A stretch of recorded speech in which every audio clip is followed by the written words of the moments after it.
मैं doctor Atul Kumar Bhatnagar, department of chemistry, SRLS government PG college Kaladera से आज के इस ई लेक्चर में, जो कि बीएससी पार्ट फर्स्ट के स्टूडेंट्स के लिए तैयार किया जा रहा है, आप सबका स्वागत करता हूं। आज का जो टॉपिक है वो है एंटी मार्कोनिकॉफ लॉ। इसका दूसरा नाम है परऑक्साइड इफेक्ट। हिंदी में इसे विपरीत मार्कोनिकॉफ का नियम कहते हैं या परऑक्साइड प्रभाव। मार्कोनिकॉफ का नियम क्या है?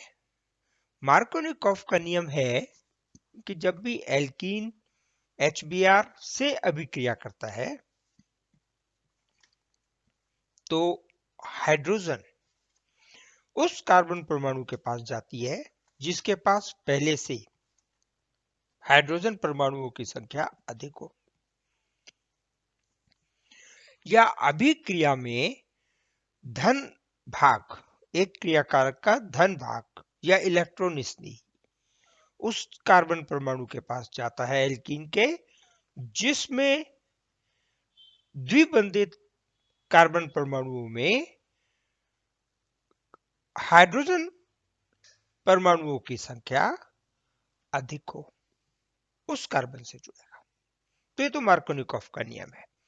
लेकिन एंटी मार्कोनिकॉफ का नियम क्या हो जाएगा कि हाइड्रोजन उस परमाणु से जुड़ेगा जिसके पास पहले से हाइड्रोजन परमाणुओं की संख्या कम हो, क्योंकि मार्कोनिकॉफ के नियम का विपरीत तो यही है। इसी को अपन आज इसमें डिस्कस करेंगे इस वीडियो में कि अभिक्रिया कैसे होती है और उसका मैकेनिज्म क्या है, उसकी क्रियाविधि क्या है। आप लोगों ने यदि सब्सक्राइब कर रखा है तो बहुत अच्छी बात है, नहीं किया हुआ है तो इस चैनल को सब्सक्राइब कर ले। आपको जितने वीडियोस हैं वो इस चैनल पे अपलोड होंगे। और यदि किसी बच्चे ने, कोई स्टूडेंट ने जो अब जुड़ रहा है समूह में, ग्रुप में, तो वो पुराने वीडियो भी उसमें जाके देख सकता है। कितना पढ़ाई हो चुकी है, कौन कौन से वीडियो अपलोडेड हो चुके हैं। चैनल को सब्सक्राइब करके उसमें जाएं, खोलें और प्लेलिस्ट को खोल लें। प्लेलिस्ट को खोल करके आप अपनी क्लास की लिस्ट को खोल लें और उसमें आप अपना वीडियो देख सकते हैं। इसी वीडियो की PDF फाइल इसी वीडियो के डिस्क्रिप्शन में मैं लिंक कर रहा हूं, तो उसको आप डिस्क्रिप्शन में जाके ओपन कर ले। उसमें PDF पढ़ने की इच्छा हो तो आप उसमें देख सकते हैं। अब अपन आज का डिस्कशन शुरू करते हैं। विपरीत मार्कोनिकॉफ का नियम। तो विपरीत मार्कोनिकॉफ का जो नियम है, पहली कंडीशन तो यह है कि ये अभिक्रिया सनलाइट की प्रेजेंस में होगी और परऑक्साइड की उपस्थिति में होगी। परऑक्साइड इस अभिक्रिया को शुरू करेगा। सूर्य की ऊर्जा की उपस्थिति में कैसे होगा, उसका एग्जाम्पल है कि अपन ने एक एल्कीन लिया, propene, CH3CH double bond CH2, इसकी रिएक्शन कराई HBr से। अब HBr मार्कोनिकॉफ के नियम के अनुसार तो यहां जानी चाहिए थी, लेकिन जब उत्पाद प्राप्त हुआ तो HBr का जो हाइड्रोजन था वो इस कार्बन से जुड़ा है, ये हाइड्रोजन इस कार्बन पे गया है और ये Br इस कार्बन पे गया है। तो अपने को उत्पाद क्या मिला है? 1 bromo propane, CH3 CH2 CH2 Br। अभिक्रिया HNu सूर्य की ऊर्जा की उपस्थिति में हुई है, परऑक्साइड ने अभिक्रिया को शुरू किया है। तो इसको क्या, अभिक्रिया की विधि क्या है वो अपन देखते हैं। अभिक्रिया 3 पदों में पूर्ण होती है। चेन है, ये एक लंबी श्रृंखला है जिसमें अभिक्रिया पूरी होती है, इसीलिए इसको क्या कहते हैं, पदों का नाम क्या है? श्रृंखला आरंभिक पद। ये पहला पद है, मतलब जो चेन है उसको इनिशिएट कर रहे हैं, उसे शुरू कर रहे हैं। जिस पद में श्रृंखला शुरू हो रही है उसे अपन क्या कहते हैं? आरंभिक, क्योंकि आरंभ हो रहा है। चेन इनिशिएशन स्टेप, ये श्रृंखला आरंभिक पद। दूसरे पद का नाम है श्रृंखला संवर्धन पद, चेन प्रोपिगेशन। प्रोपेगेट, आगे बढ़ाना। तो जो चेन आरंभ हुई है, श्रृंखला आरंभ हुई है, वो इस पद में आगे बढ़ती है। आगे बढ़ने का मतलब अभिक्रिया गति पकड़ती है। सबसे बड़ा और सबसे इंपॉर्टेंट पद यही है, क्योंकि इसमें एक बार अभिक्रिया शुरू हो गई श्रृंखला आरंभिक पद में, उस अभिक्रिया को रोका नहीं जा सकता। उसे रोकने की कंडीशंस है। और श्रृंखला संवर्धन पद में जितने क्रिया कारक है लगातार एक के बाद एक क्रिया करते रहेंगे। जब क्रिया कारकों में से एक क्रिया कारक समाप्त हो जाए, पूरी तरह उत्पाद में परिवर्तित हो जाए, तब श्रृंखला रुकेगी। और जो श्रृंखला रुकती है उसको क्या कहते हैं अपन? श्रृंखला समापन पद, चेन टर्मिनेशन। अब टर्मिनेट हो गई अभिक्रिया, खत्म हो गई। तो इस आधार पे इसके 3 नाम रखे हैं, श्रृंखला आरंभिक पद, श्रृंखला संवर्धन पद और तीसरा श्रृंखला समापन पद। अब अपन लेते हैं पहला पद, श्रृंखला आरंभिक पद। अब अपन शुरू कर रहे हैं अभिक्रिया की विधि। अभिक्रिया की विधि में सबसे पहले जो प्रथम पद है वो है श्रृंखला आरंभिक पद। श्रृंखला आरंभिक पद में क्या होगा कि परऑक्साइड है, ये अपन ने परऑक्साइड से रिएक्शन शुरू की है। परऑक्साइड अभिक्रिया करता है फोटोन से, या फोटोन की उपस्थिति में, प्रकाश की उपस्थिति में परऑक्साइड टूटता है। और ये मॉलिक्यूल कैसे टूटता है? ये टूटता है समांग विभाजन से। समांग विभाजन का क्या मतलब हुआ कि ये बॉन्ड टूटेगा और इस प्रकार से टूटेगा। एक इलेक्ट्रॉन टूट के एक ऑक्सीजन के पास जाएगा और दूसरा इलेक्ट्रॉन टूट के दूसरे ऑक्सीजन के पास जाएगा। समांग विभाजन, समान रूप से विभाजित हो रहे हैं। तो जो परऑक्साइड का टूटा उससे मूलक बना, मूलक को कहते हैं मुक्त मूलक। जो मध्यवर्ती आयन बना इसमें आयन नहीं बनेगा क्योंकि इसमें कोई आवेश नहीं है। मध्यवर्ती स्पीसीज जो बनी उसमें ऑक्सीजन के पास एक एकल इलेक्ट्रॉन है और ये परऑक्साइड मुक्त मूलक, इसको क्या कहते हैं? परऑक्साइड मुक्त मूलक।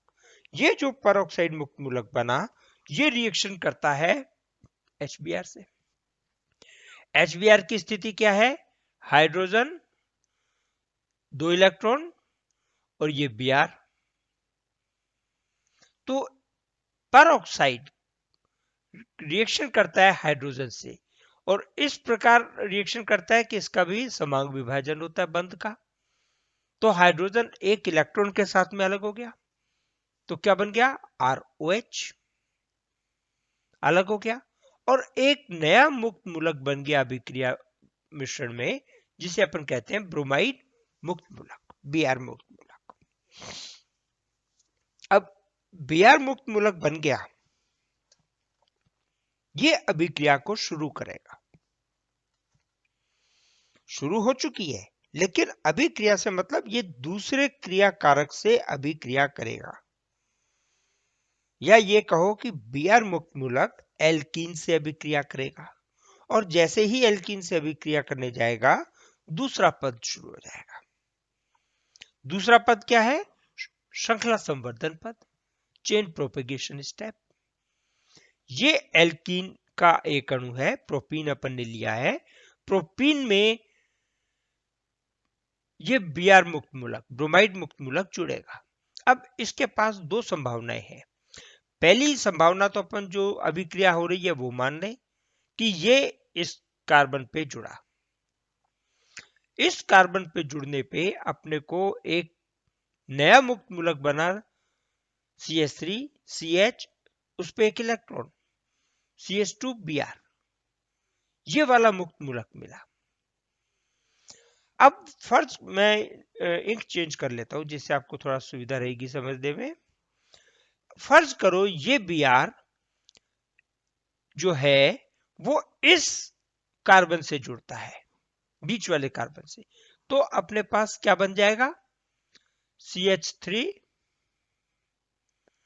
CH, इसके साथ जुड़ गया मान लो Br,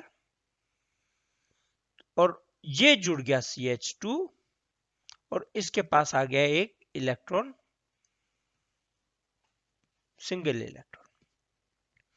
तो ये जो मुक्त मूलक बना, ये मुक्त मूलक बना प्राइमरी।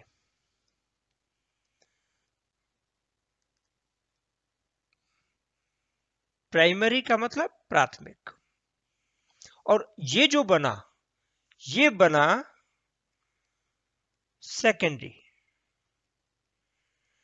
सेकेंडरी मुक्त मूलक जो बना, वो मुक्त मूलक प्राइमरी मुक्त मूलक जो अभिक्रिया में बने, यदि बने, तो उसकी तुलना में अधिक स्थायी होगा। ये वाला सेकेंडरी। सेकेंडरी मुक्त मूलक जो है वो प्राइमरी मुक्त मूलक की तुलना में अधिक स्थायी होगा। इसीलिए प्राइमरी मुक्त मूलक ये वाला जो बनना चाहिए था वो नहीं बनता, ये वाला मुक्त मूलक बनता है। चीज समझ आ गई? यदि Br बीच वाले कार्बन परमाणु से जुड़े और हाइड्रोजन टर्मिनल वाले कार्बन परमाणु से जुड़े, तो ऐसा करने के लिए जो मध्यवर्ती स्पीसीज बनेगी, जो नया मुक्त मूलक बनेगा, वो प्राइमरी श्रेणी का होगा। और यदि अभिक्रिया में प्रोविजन है कि द्वितीयक या सेकेंडरी मध्यवर्ती आयन बन सकता है, उस परिस्थिति में सेकेंडरी ही बनेगा, क्योंकि प्राइमरी की तुलना में सेकेंडरी अधिक स्थायी होता है। तो अब अपने पास सेकेंडरी मुक्त मूलक मिला। ये सेकेंडरी मुक्त मूलक रिएक्शन करेगा HBr से। HBr का पुनः विभाजन होगा, H एक इलेक्ट्रॉन और ये Br। तो ये जो H है एक इलेक्ट्रॉन के साथ, ये जाके जुड़ेगा इस कार्बन परमाणु के साथ। तो अपने को क्या बना, CH3 CH2 CH2 Br उत्पाद बना, और ये ब्रोमाइड मुक्त मूलक अपने को फिर प्राप्त हो गया। ब्रोमाइड मुक्त मूलक इसी तरीके से रिएक्शन फिर करेगा प्रोपीन के दूसरे अणु से, और ये पद निरंतर होता रहेगा, निरंतर चलता रहेगा, और तब तक चलता रहेगा जब तक कि क्रियाकारी मिश्रण में या तो एल्कीन पूरी तरह उत्पाद में परिवर्तित हो जाए या HBr। जब नया मुक्त मूलक बनना बंद हो जाएगा, तब यह विक्रिया रुकेगी। और वो कैसे रुकेगी कि ये अपना लास्ट पद है, श्रृंखला समापन पद, chain termination step. Chain termination step में एक क्रियाकारक के क्रियाकारी मिश्रण में खत्म होने के बाद, पूरी तरह उत्पाद में परिवर्तित होने के बाद, बचे हुए मुक्त मूलक परस्पर क्रिया कर लेते हैं। जैसे मान लो प्रोपीन का मुक्त मूलक शेष रह गया, प्रोपीन ज्यादा थी, तो प्रोपीन के मुक्त मूलक परस्पर क्रिया करेंगे और ये कंपाउंड बना देंगे, और ये आपका सह उत्पाद होगा। यदि ब्रोमीन बचती है तो ब्रोमीन परस्पर रिएक्शन करेगी ब्रोमाइड मुक्त मूलक और ब्रोमीन बना देंगे। अब अपन बात करें कि ये अभिक्रिया अपन HBr के साथ ही क्यों शो करते हैं, HCl या HI के साथ क्यों प्रदर्शित नहीं करते? तो उसका सिंपल सा जो रीजन है वो इसकी बंद एनर्जी है, बॉन्ड एनर्जी। बॉन्ड एनर्जी में HCl की बॉन्ड को तोड़ने के लिए जो ऊर्जा का मान है 102 किलो कैलोरी पर मॉलिक्यूल है, और HI का जो मान है वो 71 किलो कैलोरी पर मॉलिक्यूल है। HBr का जो ऊर्जा बंद ऊर्जा का मान है वो इन दोनों के बीच में है, 87 किलो कैलोरी पर मॉलिक्यूल। अब HCl इसलिए अभिक्रिया नहीं करता कि उसके लिए अधिक ऊर्जा चाहिए। ऊर्जा का पर मॉलिक्यूल जो ऊर्जा का मान है 102 डिग्री है। HCl तो इसलिए नहीं करता। ऐसी परिस्थिति में HI को तो करना चाहिए, उसकी ऊर्जा का मान कम है। लेकिन आयोडीन जो बनेगा, मुक्त मूलक जो बनेगा, वो बहुत ज्यादा क्रियाशील है और ऊष्माशोषी है, जिसके कारण अभिक्रिया में जब ऊष्मा को वो अवशोषित कर लेगा तो अभिक्रिया पूरी नहीं हो पाएगी या नहीं हो पाती है। इसीलिए HCl और HI ये अभिक्रिया प्रदर्शित नहीं करते, केवल HBr करता है। तो ध्यान रखना, जब अभिक्रिया करो तो ऐसा नहीं है कि अपन ने HX की करा दी,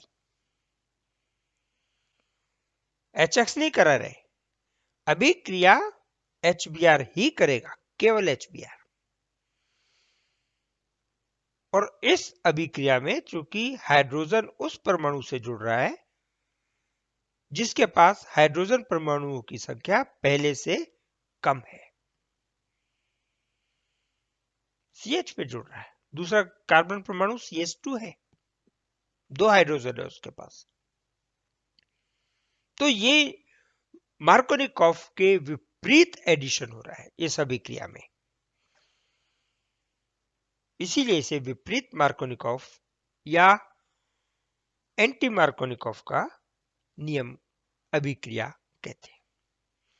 अभिक्रिया चूंकि पेरोक्साइड में की उपस्थिति में हो रही है, पेरोक्साइड अभिक्रिया को इनिशिएट कर रहा है, पेरोक्साइड अभिक्रिया को शुरू कर रहा है, या पेरोक्साइड के प्रभाव के कारण अभिक्रिया हो रही है, इसीलिए इसको पेरोक्साइड प्रभाव भी कहा जाता है। आपसे यदि पूछा जाए तो आप उदाहरण दे सकते हैं, मुक्त मूलक अभिक्रिया विधि पूछी जाती है उसमें भी एग्जाम्पल दे सकते हैं, और यदि पेरोक्साइड प्रभाव पूछा जाता है तब भी अभिक्रिया दे सकते हैं, तब यही देनी है। इसके साथ ही आज का ई लेक्चर कंप्लीट होता है। Thank you.